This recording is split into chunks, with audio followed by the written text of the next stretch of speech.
नमस्कार दोस्तों, कथा वार्ता में आपका स्वागत है। आज प्रस्तुत है मालती जोशी जी की लिखी कहानी विश्रांति। राम राम कही राम कही, राम राम कही राम, तन परिहरि रघुवर विरह, राउ गयो सुरधाम। दोहा पढ़ते पढ़ते उनकी आंखें भर आईं। आंखों के सामने 4 महीने पहले वाला दृश्य तैर गया। बाबूजी इसी तरह छोटे का नाम रटते रटते चले गए थे। इतने सारे तार और फोन देने के बावजूद वह समय पर नहीं पहुंच पाया था। वह यही समझता रहा कि बड़े भैया ने हर बार की तरह घबराकर उसे बुलवा भेजा है। बाबूजी 2-4 दिन में अपने आप ठीक हो जाएंगे। पर इस बार उसका सोचना गलत साबित हुआ। पथराई आंखों से उसकी राह देखते देखते बाबूजी चल बसे थे। उनकी मृत्यु की सूचना मिलने के बाद ही वह चल पड़ा था, पर उसके भाग्य में पिता का अंतिम दर्शन नहीं लिखा था। वह घर पहुंचा तब तक लोग शमशान भूमि से लौट चुके थे। उफ, उस समय छोटू कैसे बिलख बिलख कर रोया था। स्मृतियों का भार जब असह्य हो गया तो उन्होंने आंखें पोंछकर फिर पाठ में मन लगाना चाहा, पर इसके बाद तो रानियों के विलाप का वर्णन था। वह प्रसंग तो किसी तरह उनसे पढ़ा ही नहीं गया। गोद में रामायण लिए बैठी रहीं, हाथ जोड़कर बोली, कौशल्या महारानी, तुम तो साक्षात भगवान की माँ थीं। जब तुम्हें भी यह दिन देखना पड़ा तो मैं किस खेत की मूली हूँ। उन्हें वे सारे व्रत नियम याद आने लगे जो वे सुहाग के लिए क्या करती थीं। पता नहीं कहाँ कैसी चूक हो गई। जब तप व्रत उपवास दान पुण्य कुछ भी तो काम नहीं आया। अंतिम क्षण तक उन्हें आशा थी कि कोई न कोई चमत्कार होगा और वे अपने सत्य के बल पर उन्हें बचा लेंगी, यम के दरवाजे से लौटा लाएंगे, पर कुछ नहीं हुआ। होई है सोई जो राम रचि राखा, उन्होंने एक दीर्घ निश्वास के साथ कहा। रामायण माथे से छुआई और आले में रख दी। तभी रसोई से बहू की भनभनाहट सुनाई दी। यूं तो बड़ी की आदत है कि काम करते वक्त बकबक करती ही रहती है, पर उन्होंने जब से गृहस्थी से मन हटा लिया था वह उस पर कान नहीं देती थी। पर बात अपने बारे में हो तो सुनाई दे ही जाती है। उसे भी अनसुना कर दे ऐसी महात्मा तो वे नहीं है। बहू की बड़बड़ाहट जारी थी। बस सुबह से भगवान के आगे नाक पकड़ कर बैठ जाएंगी या वो पोथा उठा लेंगी। घंटे भर से देख रही हूँ कि वे पढ़ नहीं रही हैं, गोद में लेकर बैठी हैं, पर क्या मजाल जो रसोई में जरा झांक ही लें। जानती हैं सुबह से मैं अकेली खटती रहती हूँ, पर कभी उन्हें यह नहीं लगता कि लाओ जरा इसका हाथ ही बटा ले। जरा उन्हें अपने दुख से तो उबर लेने दो भगवान। अम्मा कितनी मेहनत मशक्कत वाली हैं, यह क्या तुम जानती नहीं? थोड़ा सब्र करना भी तो सीखो। इतने बड़े दुख का पहाड़ टूटा है उन पर, जरा उन्हें सांस तो लेने दो। अरे अम्मा, पूजा हो गई तुम्हारी? मेरी पूजा का क्या है बेटा, वह तो दिन भर चलती रहती है। मन बहलाने का बहाना है बस। मुझे लगा तुम कुछ कह रहे थे, इसीलिए उठकर चली आई। कुछ नहीं अम्मा, ये मेथी का साग तोड़ना था बस। दफ्तर को देर हो रही है ना, तो विभा ने सोचा अम्मा जी तोड़ देंगी तो जल्दी से ठोंक देगी। साग तोड़ने में मेरे कोई हाथ पांव थोड़े ही घिस जाएंगे बेटा, पर डरती हूँ। साल भर से तो तुमने मुझे अछूत करार दे रखा था। पानी का घड़ा भी छूती थी तो 100 बातें सुननी पड़ती थीं। बहू की शक्ल देखने लायक हो गई। अम्मा जी दिन रात बाबूजी की गंदगी उठाती थीं तो उनका रसोई में आना उसे सचमुच सुहाता नहीं था। बड़का भी इस बात को जानता था, इसलिए उसने बात को नया मोड़ देकर कहा, अम्मा, उस समय तुम बाबूजी की तीमारदारी में ही इतना थक जाती थीं कि विभा चाहती थी कम से कम रसोई की झंझट से तो तुम बची रहो। बेटे, उस समय रसोई में आती भी थी तो उन्हीं के लिए। जानती थी कि उनके गिनती के दिन बचे हैं, इसलिए चाहती थी कि उनकी कोई भी इच्छा बाकी न रहे। पर जब भी रसोई में पांव दिया, बहू ने दुरदुरा दिया। अब मुझे रसोई से क्या करना है, 2 रोटी से मतलब है, जब खिलाओ जैसी खिलाओ खा लूंगी। बहू अपना सा मुंह लेकर रह गई। उस समय की बातें अम्मा जी ने मन में गांठ बांध ली होंगी, इसका उसे पता ही नहीं था। पर वह क्या करती, उस समय सचमुच उनका छुआ कुछ भी खाने से उसे उबकाई आती थी। बाबूजी का कमरा तो उसके लिए नर्क का पर्याय बन गया था। पति से कह सुनकर उसने छत वाला कमरा बाबूजी के लिए कर दिया था। बच्चों का क्या है, कहीं भी बैठकर पढ़ लेंगे, पर रात दिन के खांसने कराहने से तो मुक्ति मिलेगी। ऊपर छत पर ही बाबूजी के कपड़े चादरें धुलते थे, सूखते थे। नीचे वाले उस आवाज से बचे रहते थे। वह तो काम के बहाने 2-2 दिन तक ऊपर वाले कमरे में जाना टालती रहती थी। जब से बाबूजी मरे हैं वह कमरा भाएं भाएं करता रहता है। बच्चे तक वहां जाना नहीं चाहते।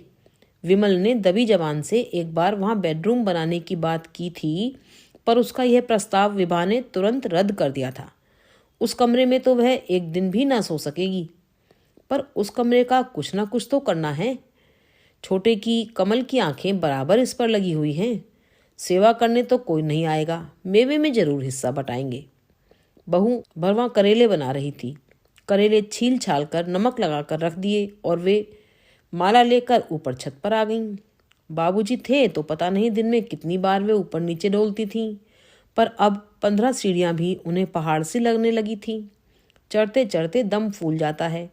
लगता है जैसे किसी ने सारी शक्ति ही निचोड़ ली है। मचिया पर बैठकर वे घुटने सहलाते हुए सोचने लगीं। इतनी तकलीफ होती है, फिर भी यहीं आकर बैठना ही अच्छा लगता है। कम से कम किसी के ताने उलाने तो सुनाई नहीं देते। देखने सुनने का ही तो सारा पाप है, नहीं तो पीठ पीछे कौन किसको गाली नहीं देता। सांस थोड़ी एकसार हुई तो उन्होंने माला उठा ली।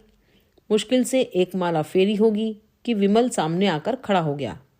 अम्मा, बेला की चिट्ठी आई है, सुना दे क्या लिख रही है। बाबूजी से चिट्ठियां सुनते सुनते उन्हें ऐसी आदत पड़ गई है कि अपने आप पढ़ने की इच्छा ही नहीं होती। जबकि बाबूजी खुद कहा करते थे कि सावित्री, तुम कोई अनपढ़ तो नहीं हो, मिडिल पास हो, अपने आप पढ़ना सीखो। गृहस्थी के खटराग में पढ़ा लिखा याद ही कहाँ रहता है, वे तो सब भूल गई हैं। हाँ, बिटिया को उन्होंने बीए तक पढ़ाया था और ताकीद कर दी थी कि डिग्री को संभाले रखना, यह नहीं कि चूल्हे में झोंक दो। बेला समझदार लड़की है, शादी के बाद भी कुछ ना कुछ करती ही रही है। अब तो बीएड में एडमिशन ले लिया है। बड़का चिट्ठी सुना रहा था। सुबह 8 बजे निकल जाना पड़ता है, लौटते लौटते 5 बज जाते हैं। घर पर बच्चे एकदम अकेले पड़ जाते हैं। उसके पापा भी अक्सर टूर पर रहते हैं। 2-4 महीनों के लिए अम्मा यहाँ आ जाती तो मुझे सहारा हो जाता। अम्मा का मन भी बहल जाता। पत्र का मजमून सुनते सुनते एकाएक उनका ध्यान बट गया। लगा कि सीढ़ियों पर कोई खड़ा है, जरूर बड़ी होगी। इस तरह छुप कर बात सुनने की उसकी खास आदत है। बाबूजी तो अक्सर कहा करते थे, सावित्री आवाज जरा धीमी रखा करो, तुम्हारी बहुरानी ओट में खड़ी सब सुनती रहती है। सुनती है तो सुना करे। एक दिन वे भी बिफर गई थीं। कोई चोरी है, अपने पति से बात कर रही हूं मैं, अपने दिल की लगी उन्हें नहीं सुनाऊंगी तो किसे सुनाऊंगी। आज भी वह सीढ़ियों पर सांस रोके माँ बेटे की बात सुन रही है। जानना चाहती है कि अम्मा जी क्या कहती हैं। अब उसका समय जाया नहीं हो रहा, नहीं तो एक गिलास पानी मांगना गुनाह है, 100 बातें सुननी पड़ती हैं। चिट्ठी समाप्त कर बड़का थोड़ी देर तक प्रतीक्षा करता रहा। उन्होंने हाथ बढ़ाकर पत्र ले लिया कि इत्मीनान से पढ़ेंगी और फिर माला फेरने लगी। विमल समझ गया कि यह सभा बर्खास्त होने की सूचना है। चुपचाप उठ गया। बहू भी उसके साथ साथ ही नीचे चल पड़ी होगी। लौटते समय उसने जरा भी एहतियात नहीं बरती। उसकी पायल और चूड़ियां उसे उतरने की सूचना देती गईं। उन्होंने इत्मीनान से पढ़ने के लिए पत्र ले तो लिया था, पर पढ़ने की जरा भी इच्छा नहीं हुई। दिमाग में 2 साल पहले वाला प्रसंग चक्कर काटता रहा और उन्होंने अनुभव किया कि उनके मन की कड़वाहट जरा भी कम नहीं हुई है। उन दिनों बाबूजी की बीमारी का बढ़ता स्वरूप देखकर वे चिंतित हो चली थीं। कस्बे में जितना इलाज संभव था हो चुका था। शहर में किसी अच्छे डॉक्टर को दिखाने का मन था। इसीलिए एक दिन सामान बांधकर वे बाबूजी के साथ बेला के यहाँ पहुंची थीं। माता पिता की इस अचानक आमद से बेला चकित भी हुई और खुश भी। 2-3 दिन खूब आराम से गुजरे। दोनों बच्चे आसपास मंडराते रहे। बेला साथ में चहकती रही। दामाद भी पूरी मुस्तैदी से व्यवस्था में जुटे रहे। शहर के सबसे बड़े डॉक्टर से समय लिया गया। दफ्तर की गाड़ी में बाबूजी को डॉक्टर के यहाँ ले जाया गया। उनके कहे मुताबिक एक्सरे निकलवाए गए, खून पेशाब की जांच करवाई गई, फिर सारी रिपोर्ट्स डॉक्टर साहब को दिखाई गईं। तब कहीं जाकर उन्होंने 1 महीने का कोर्स लिख कर दिया। महीने भर बाद फिर एक बार दिखा आने के लिए कहा। ये सारी दौड़ धूप बड़ी शालीनता से करते रहे। वे उनकी माँ को आशीषती रहीं, जिसने ऐसा लायक बेटा पैदा किया। वे बेला के यहाँ खाली हाथ नहीं आई थीं। वैसे भी बेटी के यहाँ खाली हाथ कौन आता है। वे भी आते समय बेला के लिए साड़ी, बच्चों के लिए कपड़े, दामाद के लिए स्वेटर लेती आई थीं। इसके अलावा नमकीन, मिठाई, बड़ी, पापड़, अचार, मसाले आदि सभी कुछ था। बड़ी ने तो ताना भी दिया था कि क्या बिटिया के यहाँ पूरा घर ढोकर ले जाएंगे। इतना सब कुछ दिया जा चुका था, फिर भी जब महीने भर रहने की बात हुई तो उन्हें संकोच हो आया। दवाइयों का खर्च तो खैर वे अपना कर ही रही थीं, पर उन्होंने सोचा आधा किलो दूध भी अलग से लगा लेंगी। सब्जी के ठेले तो निकलते ही रहते हैं, बाबूजी के लायक हरी सब्जी या फल फूल भी वे खुद ही खरीद लिया करेंगी। जाते हुए ना होगा तो बिटिया को कुछ बनवा कर दे जाएंगी। उस दिन वे बड़े बाबूजी के पास बैठकर बड़े को चिट्ठी लिखवा रही थीं। तबीयत का हाल तो बताना ही था, कुछ पैसों की व्यवस्था भी करनी थी। उसी समय बेला पास आकर बैठ गई। बोली, अम्मा, तुम्हारा अगला व्रत कब पड़ रहा है? परसों। क्यों? व्रत में तो सफ़र ठीक नहीं रहेगा ना। उसके अगले दिन गाड़ी बुलवा लेते हैं। गाड़ी? किस लिए? स्टेशन जाने के लिए। स्तब्ध होकर पल भर को वे बेटी का चेहरा देखती रहीं, फिर धीरे से बोली, महीने भर बाद फिर से दिखाने की बात थी ना, तो फिर आ जाना ना। शुजालपुर कौन सा दूर है? तेरे बाबूजी के साथ कहीं आना जाना क्या इतना आसान है? और हर बार हमें छोड़ने कौन आएगा? बात तो तुम्हारी ठीक है अम्मा, पर यह घर तो तुम देख ही रही हो। 1-2 दिन की तो कोई बात नहीं है। पर उसने अपनी बात पूरी नहीं की, पर मतलब तो समझ आ ही गया। वे और बाबूजी दोनों बुत बने बैठे रहे। कुछ देर बाद बेला ने ही कहा, जगह की तंगी की भी ऐसी कोई बात नहीं है, बर्दाश्त कर लेंगे। पर तुम मेरी सास को तो जानती ही हो ना, आग है आग। कल को तुम लोगों के बारे में कुछ उल्टा सीधा कह दिया तो मैं सह नहीं पाऊंगी। पर तुम्हारी सास तो उतनी दूर गांव में बैठी है, वे तुम्हारे बारे में क्या कहेंगी और क्यों कहेंगी? अरे उनकी कुछ ना पूछो, वे यहाँ की राई रत्ती की खबर रखती हैं। उन्हें सब पता रहता है कि कौन यहाँ आया कौन गया। उनका मन हुआ कि कह दें, फिर तो तुम्हारी सास को यह भी पता होगा कि आने वाले खाली हाथ नहीं आए थे और जाते हुए भी भर भर मुट्ठी देकर जाएंगे। पर अपने मुंह से ऐसी ओछी बात निकालने का मन नहीं हुआ। तब तक बाबूजी ही बोल पड़े, बिटिया, कुंवर जी से कहना हमारा चंद्रपुर का टिकट निकलवा दें। अब एक बार घर से निकले ही हैं तो कमल के यहाँ भी हो आएंगे, पता नहीं फिर निकलना हो ना हो। बेला ने जैसे राहत की सांस ली। हाँ, यह ठीक रहेगा, कुछ दिन वहाँ रह लीजिए, फिर महीने भर बाद यहाँ दिखाते हुए घर चले जाइएगा। बिटिया के चेहरे पर उभरा राहत का भाव देखकर उन्हें बड़ी पीड़ा हुई। बिटिया चाहे ना समझी हो, पर वे अच्छी तरह जानती थीं कि इस समय बाबूजी ने छुटके के यहाँ जाने की बात क्यों की है। वे खुद भी तो इतनी जल्दी घर नहीं लौटना चाहती थीं। कुल जमा 8 दिन के भीतर ही लौटने पर बड़ी जिस कुटिल मुस्कान से स्वागत करेगी, उसे भी वे झेल नहीं पाती। वैसे छोटे के यहाँ भी कौन से पलक पावने बिछे थे। ये लोग जब भी गए, बहू आस पड़ोस में कहती फिरती थी कि इन लोगों का जब मन होता है मुंह उठाकर चले आते हैं, दूसरों की सुविधा असुविधा से इन्हें कोई मतलब नहीं है। यही छुटका अम्मा का सबसे लाडला था। हमेशा कहता, अम्मा मेरी शादी होने दो, फिर देखना तुम्हें तिनका भी नहीं उठाने दूंगा। छोटे की शादी भी हुई, चांद से दुल्हन भी आई, पर अम्मा वहीं की वहीं रही। उनकी जिंदगी में कोई बदलाव नहीं आया, उल्टे छोटा ही बदल गया। पता नहीं क्यों उसे एकाएक अपने पिता देहाती, माँ दकियानूसी, भाभी फूहड़ और भतीजे गंवार नजर आने लगे। जब भी वहां जाते हैं तब दोनों प्राणी सांस साधे रहते हैं कि कहीं कोई ऐसी वैसी बात ना हो जाए और बेटे को बहू के सामने नीचा देखना पड़े। फिर भी इस समय बाबूजी ने उसी के यहाँ जाना तय किया। दामाद को टिकट के पैसे थमाकर बचे हुए पैसे माँ ने बेटी के हाथ पर रख दिए कि भाभी के लिए कोई छोटी सी सौगात ले आ। छोटे की लड़कियां के फ्रॉक लाना उनके बूते का नहीं था, इसलिए खिलौने मिठाई का सरंजाम बेला ने कर दिया। इस तरह पूरे साज सामान के साथ वे लोग धड़कते दिल से गाड़ी में बैठे। स्वागत की जरा भी आशा नहीं थी। जब देखा कि छोटा उन्हें लेने के लिए सपरिवार आया है तो जी जुड़ा गया। इस बार कमल के घर का वातावरण अपेक्षाकृत अच्छा था।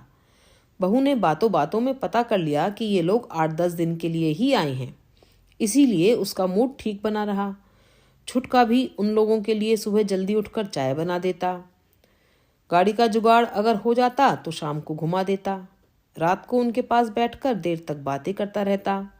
लड़कियां भी दादी की गोद में बैठकर कहानियां सुनती, दादाजी को स्कूल के किस्से सुनाती। कुल मिलाकर दिन मजे से गुजर रहे थे। एक दिन कमल दफ्तर से 2 बजे ही लौट आया। आते ही माँ के बिस्तर पर लेट गया और बोला, अम्मा जरा बढ़िया वाली अदरक की चाय तो बना दो, सिर दर्द के मारे फटा जा रहा है। वे तत्परता से उठकर भीतर गईं और लौट आईं। सिर झुकाकर अपराधी स्वर में बोली, छुटके, रसोई में तो ताला पड़ा हुआ है। कमल का चेहरा शर्म से काला पड़ गया। एक तो सिर दर्द से वैसे ही परेशान था, ऊपर से यह हादसा हो गया। वह तो एकदम बौखला गया। 4 बजे जब अरुणा क्लब से लौटी, वह भरा बैठा था। उसके घर में पांव देते ही बरस पड़ा, इस घर में क्या चोर डाकू बसते हैं जो तुम किचन में ताला डालकर जाती हो? वहां तुम अपनी किटी पार्टी में मजे उड़ाती रही, यहाँ मैं 2 घंटे से चाय के लिए तड़प रहा हूँ। मुझे क्या सपना आया था कि तुम आज जल्दी आ रहे हो? अरुणा ने ताला खोलते हुए तुर्की बतुर्की जवाब दिया। पर ताला लगाने की क्या जरूरत थी? नौकरों तक के लिए सारा घर खुला पड़ा रहता है और नौकर अपने कायदे से रहते हैं। यहाँ तो जरा सा मौका मिला नहीं कि अल्लम गल्लम पकाना शुरू हो जाता है। फिर उनकी ठुल्ल ठुल्ल से रात में सबकी नींद हराम होती है। उनका जी चाहा कि धरती फट जाए और वो उसमें समा जाए। वे तो खुद ही डरती हैं। छोटी की रसोई में कभी पाँव भी नहीं देती। अल्लम गल्लम क्या पकाएंगी? हाँ, 1-2 बार अदरक वाली चाय जरूर बनाई थी। बाबूजी बेचारे पानी वाली फीकी चाय पी पी कर बोर हो गए थे। कहते, अरे किसी दिन चाय तो पिलाया करो, यह क्या रोज रोज गोमूत्र पकड़ा देती हो। बाबूजी की ही फरमाइश पर उन्होंने सिर्फ एक बार दलिया बनाया था। बहू के हाथ का दलिया खा खा कर वे आजिज आ चुके थे। कहते, परहेज के नाम पर यह क्या मिट्टी का लौंदा परोसा जाता है? मुझे तो देखकर उबकाई आती है। बीमारी के कारण बाबूजी के मुंह का स्वाद चला गया था। वे चिड़चिड़े हो गए थे, पर उनकी शिकायत सचमुच वाजिब थी। छोटी की रसोई बड़ी टिप टॉप थी, पर उसके खाने में जरा भी स्वाद नहीं था। जवान तो बड़ी की भी तेज चलती है, पर उसके हाथ में रस है। छोटी तो जैसे पानी में सब्जी छौंकती है। पता नहीं लड़का खाता कैसे है, जबकि घर भर में उसके ही सबसे ज्यादा नखरे थे। उसी छोटी ने उन पर इतनी बड़ी तोहमत लगा दी, साथ ही बाबूजी की खांसी का उद्धार भी कर डाला। इसके बाद वहां रहना उन्हें गवारा नहीं हुआ। उन्होंने दबी जबान से वापसी की बात की। छोटे ने भी उन्हें रुकने का आग्रह नहीं किया। ठीक भी था, माँ बाप के लिए वह बीबी से बैर क्यों लेता, अपने घर की शांति क्यों भंग करता। उसने बेटे का फर्ज इतना ही निभाया कि भोपाल तक आकर छोड़ गया। शुजालपुर की गाड़ी में बैठा दिया। बाबूजी ने बेला के यहाँ जाने से एकदम इनकार कर दिया था, क्योंकि डॉक्टर की तारीख में अब भी 1 हफ्ता बाकी था। बोले, सावित्री, अब बुढ़ापे में मेरी मिट्टी और खराब मत करो। अपनी बची खुची इज्जत लेकर घर लौट चलो। आज बेला की चिट्ठी आई है तो पिछला सब कुछ याद आ रहा है। जिस समय उन्हें जरूरत थी, बेला के घर में जगह नहीं थी। उसे सास का डर खाए जा रहा था। अब बुला लेना अपनी सास को। अम्मा का निहोरा क्यों कर रही है? रात खाना खाते हुए बड़े ने पूछा, अम्मा फिर तुमने क्या तय किया? किस बारे में? यही बेला के यहाँ जाने के बारे में। तुम लोग क्या पागल हो गए हो? अभी तुम्हारे बाबूजी को गुजरे 6 महीने भी नहीं हुए हैं और मैं दामाद के यहाँ चली जाऊं? यह तो सोचो कि लोग क्या कहेंगे, उसकी सास क्या कहेगी। बड़ा फिर चुप हो गया, कुछ नहीं बोला। जब वे आंगन में हाथ धो रही थीं, उन्हें बहू की फुसफुसाहट सुनाई दी। मुझे तो मालूम था वे कहीं नहीं जाएंगी, यहीं हमारी छाती पर मूंग तलेंगी। अनायास ही बाबूजी फिर से याद आ गए। एक बार बहू की जवान दराजी से दुखी होकर वे रो दी थीं। उस समय बाबूजी अपनी सारी शक्ति बटोर कर दहाड़े थे। तुम क्यों रोने बैठ गई सावित्री? तुम किसी की दबैल नहीं हो, किसी के दरवाजे पर नहीं पड़ी हो। यह घर तुम्हारा है। जिसे यहाँ पुसाता ना हो वह शौक से जा सकता है। इसके बाद बहू थोड़ा संभल गई थी। जानती थी ना कि इतना बड़ा घर किराए पर लेने जाएंगे तो 1000-1200 से कम में ना मिलेगा। उन्हें लगा कि बहू को एक बार फिर से यह बात याद दिलाने की जरूरत है। हाथ धोकर पल्लू से हाथ पोंछती हुई वे इत्मीनान से भीतर आईं और सहज भाव से बोली, बहू मैं अपने घर में बैठी हूँ। बेला को दिक्कत हो तो बच्चे यहाँ भेज दे या अपनी सास को बुला ले, हमने कोई ठेका थोड़े ही ले रखा है। सास के ये तेवर बहू के लिए एकदम नए थे। अपनी चारपाई पर लेटी नींद की आराधना कर रही थीं कि दरवाजे पर रिक्शा रुका। कपिल दौड़ा दौड़ा बाहर गया और वहीं से चिल्लाया, चाचा आए हैं। चाचा? वह एकदम उठ बैठी। बेटे के अप्रत्याशित आगमन से मन में खुशी की उत्कंठा की लहर दौड़ गई, पर उसे उन्होंने जाहिर नहीं होने दिया। बड़ी देख लेगी तो कहने को हो जाएगा कि रात दिन खटने को तो हम हैं, पर प्राण तो इनके छोटे में ही बसते हैं। तब तक छोटा भीतर आ गया था। उसने झुककर माँ के पांव छुए और एकदम गले से लग गया। लाख रोकने पर भी दोनों के आंसू निकल आए। बड़ी जब पानी का गिलास लेकर आई तो उन्होंने मुश्किल से अपने को जब्त किया और पल्लू से आंखें पोंछते हुए बोली, अचानक कैसे चला आया रे? न चिट्ठी न पत्री। अपने घर ही तो आना था अम्मा, चिट्ठी पत्री की क्या जरूरत थी? बस तुम्हें देखने का मन हुआ और चला आया। और अब आया हूं तो तुम्हें लेकर ही जाऊंगा। इस बार कोई बहाना नहीं चलेगा। अम्मा जी अभी साल भर कहीं नहीं जाएंगी। पिछले दिनों बेला ने भी बुलवाया था, मना कर दिया। बेला की बात और है भाभी, वह तो पराया घर हुआ ना। मेरे यहाँ जाने में कोई हर्ष थोड़ी ही है। क्यों अम्मा? ये बातें बाद में होंगी, तू पहले हाथ मुंह धो ले, तब तक भाभी खाना गर्म कर देगी। रात छोटे का बिस्तर उन्हीं के बगल में लगा दिया गया। जब सब लोग सो गए तो बेटे के शरीर पर प्यार से हाथ फेरते हुए उन्होंने कहा, बहू को बच्चों को भी ले आता रे, थोड़ी रौनक हो जाती। रीनू जीने को देखे कितने दिन हो गए, मुझे याद भी करती हैं कि नहीं? खूब करती हैं। उन्होंने तो खास तौर पर तुम्हें ले आने को कहा है। अभी साथ ले भी आता, पर 4 दिन में ही उनकी पढ़ाई का इतना हर्जा हो जाता है कि अगले 8 दिन तक भुगतना पड़ता है। अब कोई वो हमारे जमाने वाली पढ़ाई थोड़ी ही रही है कि मामा के यहाँ महीना भर रह आते थे, फिर भी कोई फर्क नहीं पड़ता था। ठीक कहता है तू, मुझे तो कपिल कुणाल के बस्ते देखकर ही डर लगने लगता है। एक बात और है अम्मा। छोटे का स्वर एकदम बदला हुआ था। क्या? बाबूजी बीमार थे तब की बात और थी, आना ही पड़ता था। अब तुम्हारी बहू कहती है कि वहीं जाकर क्या करेंगे?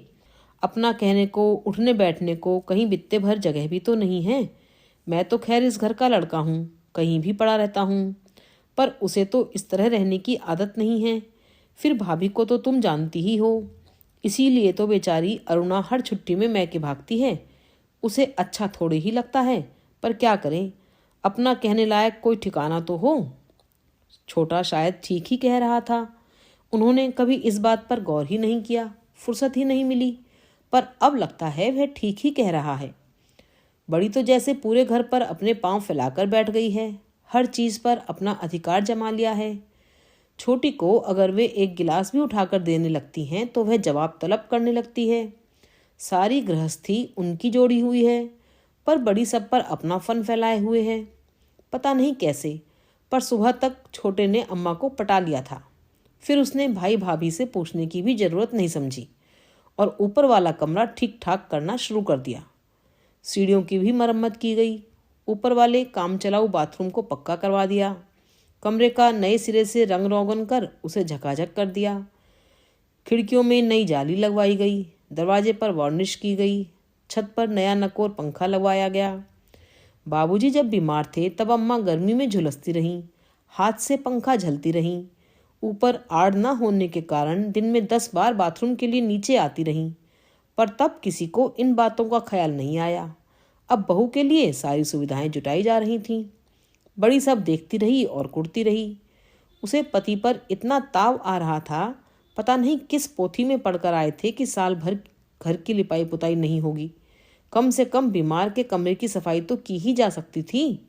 उसके बिना तो वहां पांव देना भी दूभर था। कुणाल कपिल तब उधर का रुख नहीं करते थे। उन्हें वहां हरदम बाबूजी का साया मंडराता नजर आता था। अब देखो 2 ही दिन में उसकी कैसी काया पलट हो गई है। पर अब क्या फायदा, अब तो छोटे ने उस पर अपना हक जमा लिया है। मजे से अपना ताला डालकर चला जाएगा। 2 दिन बाद कमल ने भाई भाभी से औपचारिक अनुमति मांगी। भैया, सोच रहा हूँ इस बार अम्मा को साथ ले जाऊं। आप लोगों को कोई ऐतराज तो नहीं है? जा रही हो तो शौक से ले जाओ, हमें क्या ऐतराज होगा। बात क्या है भाभी कि लड़कियां बड़ी हो रही हैं, माहौल ऐसा खराब हो रहा है कि घर में अकेले छोड़ते भी डर लगता है। नौकर भी सब आवारा किस्म के लफंगे ही मिलते हैं। क्वार्टर भी तो तुमने देखा है, जरा अकेला सा ही है। अम्मा रहेंगी तो जरा निश्चिंतता रहेगी। बात तो तुम्हारी ठीक है भैया, पर वे मान जाएं तब है। हम कहेंगे तो बुरे बन जाएंगे। हम क्यों कहेंगे, छोटा ही कहेगा, और छोटे की बात अम्मा मान भी लेंगी।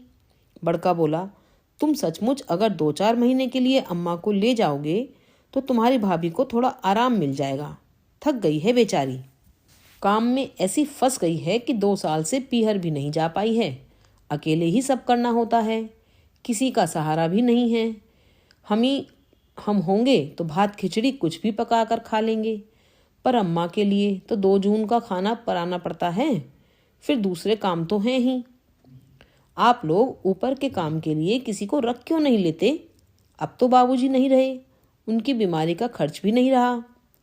बाबूजी थे तो उनकी पेंशन भी तो थी, कुछ तो सहारा हो ही जाता था। अब तो आय का वह साधन भी जाता रहा। पेंशन तो अम्मा को भी मिलती होगी ना, अभी कहाँ कार्रवाई चल रही है। अपने बिस्तर पर लेटे लेटे वह बातचीत के ये टुकड़े सुन रही थी। छोटे के यहाँ जाने की उनकी जरा भी इच्छा नहीं थी, पर उन्हें यह भी पता नहीं था कि बड़े की गृहस्थी पर वे इस कदर भार बन गई हैं। क्या करें, कुछ समझ में नहीं आ रहा था। सुबह सवेरे वे अपना संदूक खोलकर बैठ गई। यह क्या हो रहा है दादी माँ, कुणाल ने पूछा।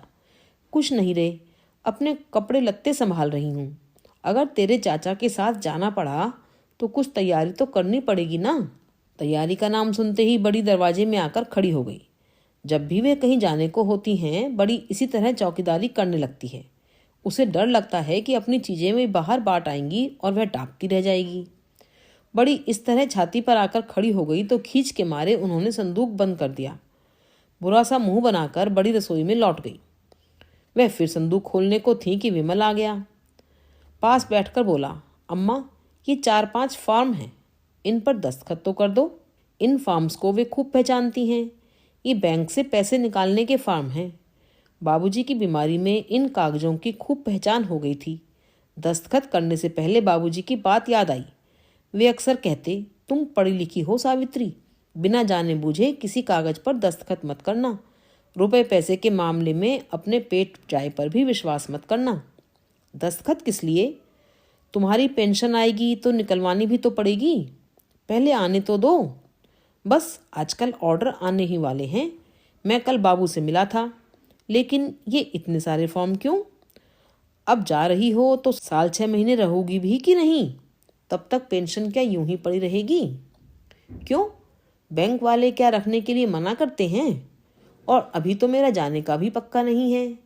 गई भी तो 6 महीने क्यों रहूंगी, बरसी पर तो मुझे आना ही है।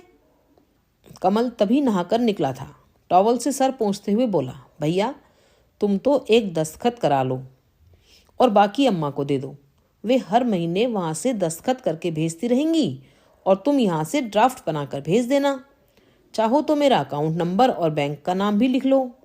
वहां मैं पैसे का क्या करूंगी, कुछ भी। मान लो कुछ दान पुण्य करने का ही मन हो जाए तो तुम नहीं करवाओगे, मुझे अपना पैसा लगाना पड़ेगा। यह बात नहीं है अम्मा, पर हाथ में पैसा रहता है तो आदमी को बड़ा मनोबल मिलता है। पैसे में बड़ी ताकत होती है। पैसा पास में हो तो बेचारगी महसूस नहीं होती। वैसे तुम्हारी मर्जी है, मैंने तो एक बात कही है। छोटा शायद ठीक ही कह रहा था। गांठ में पैसे रहेंगे तो वह बहुओं के सामने भी सिर ऊंचा करके रह सकेंगी, खासकर छोटी के सामने। उन्होंने एक फॉर्म उठाया, बड़े से पूछकर अंदाज से 1 महीने की पेंशन की रकम लिखी और दस्तखत कर दिए। बड़े ने चुपचाप फॉर्म उठा लिया और छोटे को घूरता हुआ भीतर चला गया। बड़ी शायद इधर ही कान लगाए थी, पति के भीतर आते ही शुरू हो गई। देख लिया ना, गुड़ को पाते ही चींटियां कैसे चिपकने लगी हैं। अम्मा की पेंशन के लिए ही तो लार टपकाने आ गए हैं, और अम्मा सोचती हैं उनकी कोख से श्रवण कुमार पैदा हुआ है। बाबूजी एक बार फिर याद आ गए। उन्हें शायद अपनी मृत्यु का आभास हो गया था। जब भी समय मिलता समझाने लगते, सावित्री पति पत्नी का साथ सदा नहीं रहता, किसी ना किसी को पहले जाना ही पड़ता है। मैं भी चला गया तो तुम्हें निराधार नहीं छोड़ जाऊंगा। तुम्हारे सिर पर पक्की छत रहेगी और गुजारे लायक पेंशन तुम्हें मिलेगी ही। हो सकता है बच्चे इसी के लालच में तुम्हारी सेवा करेंगे। अगर वे लोग साथ छोड़ दें तब भी कुछ नहीं बिगड़ेगा, तुम आराम से जी सकोगी। दोपहर को जरा आंख लगी ही थी कि बाहर की कुंडी खड़की। बड़ी ही तत्परता से उठकर बाहर गई। दूसरे ही क्षण उसने आवाज दी, अम्मा जी जरा इधर आइए। घुटने पर हाथ देकर वे बड़ी मुश्किल से उठी। बाहर आकर देखा, एक दुबला पतला सा युवक दरवाजे पर खड़ा है। उसकी ओर हाथ नचा नचा कर बड़ी बोली, अपने लाडले की करतूत देख लीजिए। क्या हुआ? ये हमारे नए किराएदार हैं, ऊपर वाले कमरे में रहेंगे। तभी मैं कहूँ कि इतनी बेदर्दी से इतना रुपया क्यों लुटाया जा रहा है, इतनी छुट्टी क्यों बर्बाद की जा रही है। अरुणा ने पट्टी पढ़ाकर भेजा होगा, पर यह तो कोई बात नहीं हुई। हमारे ही सिर पर किसी को लाकर बैठाएंगे और हमसे पूछेंगे भी नहीं। तुम थोड़ी देर चुप नहीं रह सकती? उन्होंने बहू को घुड़क दिया और फिर आगंतुक से मुखातिब होकर बोली, हाँ बोलो क्या बात है। पर बेचारा क्या बोलता, बमबारी से पहले ही घबरा गया था। हकलाते हुए बोला, मैं अरुण सक्सेना का साला हूँ, यहाँ बैंक में अपॉइंटमेंट हुआ है। कमल जी ने कहा था उनके यहाँ एक कमरा खाली है। अरुण सक्सेना को तो आप जानती हैं ना? हाँ जानती हूँ, कमल का दोस्त है। पर बेटे कमल तो यहाँ रहता नहीं है, उसे शायद कुछ गलत फहमी हुई है। यहाँ तो कोई कमरा नहीं है, तुम्हें नाहक तकलीफ हुई, माफ़ करना। जी कोई बात नहीं, उसने कहा और चलता बना। अच्छा हुआ जो सिर्फ कमरा देखने आया था, सामान लेकर आता तो अच्छी खासी फजीहत हो जाती। उसके जाते ही उन्होंने बहू को ताकीद कर दी कि इस लड़के के बारे में छोटे से बात भी ना करना। अगर उसने हमसे कुछ नहीं बताया तो हम भी नहीं बताएंगे। अगर खुद बात छेड़ेगा तो मैं निपट लूँगी। या तो कमल की अरुण सक्सेना के साले के साथ भेंट ही नहीं हुई, या फिर उसे घर में किसी से जवाब तलब करने की हिम्मत नहीं पड़ी। जो भी हो, दिन अच्छे से गुजर गया, कोई बखेड़ा नहीं हुआ। रात खाना खाते हुए उन्होंने सहज भाव से पूछा, छोटे ऊपर के कमरे की मरम्मत में कितना खर्च आया होगा? कमल चकित हो गया। यह सब क्यों पूछ रही हो अम्मा? ऐसे ही। सच, तूने बड़ा अच्छा काम किया। मेरी कितने दिनों की साथ थी जो अब पूरी हुई। कितने साल हो गए जब तुम लोगों के पढ़ने लिखने के लिए बनवाया था। एक बार जो बन गया सो बन गया, दोबारा उसमें चम्मच भर सीमेंट तक लगाने की सुविधा नहीं हुई। हाथ हमेशा तंग ही रहा। खैर, अब तुमने कमरा ठीक ठाक करा दिया है तो कुछ दिन मैं रह लूँगी। कपिल बेटे, कल मेरा बक्सा और चारपाई ऊपर पहुँचा देना। लेकिन अम्मा, कल तो तुम मेरे साथ जा रही हो। नहीं जाऊँगी, मैंने अब सोच लिया है कि बरसी तक मैं कहीं नहीं जाऊँगी। बाद में देखा जाएगा, और तुम्हारा जो भी पैसा लगा हो मुझे बता देना। मेरी पेंशन मिलने लगेगी तो थोड़ा थोड़ा करके सब चुका दूंगी। यह क्या कह रही हो अम्मा? ठीक ही तो कह रही हूँ। मेरे मकान पर तुम क्यों खर्च करोगे? वह मैंने तुम्हारे नाम लिख दिया होता तो और बात थी, और अभी तो मैं लिखूंगी भी नहीं। हिस्सा बांट जो भी होगा मेरे मरने के बाद होगा। विमल बेटे, मेरी पेंशन कितनी बनेगी? यही कोई 800 850, ठीक से तो याद नहीं है। तो ठीक है, 400 में इसकी किश्त दे दूंगी, और 400 तुम मेरे खाने खर्चे के रख लेना, ठीक है ना? छी अम्मा, कैसी बात करती हो? मैं तुमसे खाने का खर्च लूँगा? उसमें हर्ज ही क्या है? मिल रहे हैं इसलिए दे रही हूँ। वैसे तो मुझ में भी अभी पकाने का हौसला है, पर तुम्हारी बेकार में बदनामी होगी। इसकी किश्तें चुक जाएंगी तो बाकी पैसा बैंक में रहने देंगे। मेरी हारी बीमारी के काम आएगा। बुढ़ापे में 100 खर्चे होते हैं। तुम्हारा तो दिमाग चल गया है अम्मा, कैसी उल्टी सीधी बातें कर रही हो? छोटे का बड़ी देर बाद बोल फूटा, सठिया गई हैं ये। भगवान ने 2-2 बेटे दिए हैं और इन्हें अकेले रहने का शौक चढ़ाया है। अकेली तो मैं अब हो ही गई हूँ बहू, ऊपर नीचे कहीं भी रहूँ क्या फ़र्क पड़ता है। अकेले तो मैं तब भी थी जब बाबूजी को लेकर ऊपर पड़ी रहती थी, तब तो मेरी किसी ने सुध नहीं ली। 2 सालों में एक रात भी नींद भर सो नहीं पाई। एक दिन भी मैंने पेट भर खाना नहीं खाया। चिंता से प्राण सूख गए थे, पर उस समय भी मेरा कोई दुख बांटने नहीं आया। उस समय तो अम्मा सबके लिए भार थीं। हर कोई दुरदुरा रहा था। यह घर हमारा अपना नहीं होता तो शायद यहाँ से भी निकाल दिए जाते। बस अम्मा, अब बहुत हो चुका है। नहीं विमल, अभी बस कहाँ हुआ है। मुझ पर दुख का पहाड़ टूट पड़ा। रात दिन मन में हाहाकार मचा रहता है। फिर भी तो तुम लोगों की जोड़ तोड़ जारी है। बड़ी चाहती है कि मैं रसोई संभाल लूँ या कहीं टल जाऊँ। बेला चाहती है कि मैं उसके बच्चे संभाल लूँ ताकि वह पढ़ाई कर सके। छोटे की इच्छा है मैं उसके घर की चौकीदारी करूँ ताकि राजा रानी बेफिक्र होकर घूम फिर सकें। पर कोई यह नहीं पूछता कि अम्मा तुम क्या चाहती हो, तुम्हारे मन में क्या है। बोलते बोलते उनकी सांस भर आई थी। उन्होंने दीवार से सिर टिका लिया और निढाल होकर बोली, मैं बहुत थक गई हूँ, शरीर से भी और मन से भी। मुझसे अब कुछ नहीं होता। मुझसे अब कोई आशा मत रखना। रसोई में सन्नाटा सा खिंच गया था। सब एक दूसरे से आंखें चुराते हुए स्तब्ध बैठे थे। किसी को पता ही नहीं चला कि कब कुणाल उठकर दादी के पास जाकर बैठ गया। अपने झूठे हाथों से ही दादी की गलबहियां लेते हुए उसने कहा, फिक्र मत करो दादी माँ, मैं हूं ना, मैं तुम्हें अकेले नहीं रहने दूंगा। मैं भी तुम्हारे साथ ऊपर सोऊंगा। उन्हें लगा जैसे उनके मन का सारा आक्रोश, सारा सूनापन इस प्यार भरे स्पर्श ने, इस भोले आश्वासन ने हर लिया है। लोग शायद इसी दिन के लिए संतान की कामना करते हैं। अभी आप सुन रहे थे मालती जोशी जी की कहानी विश्रांति।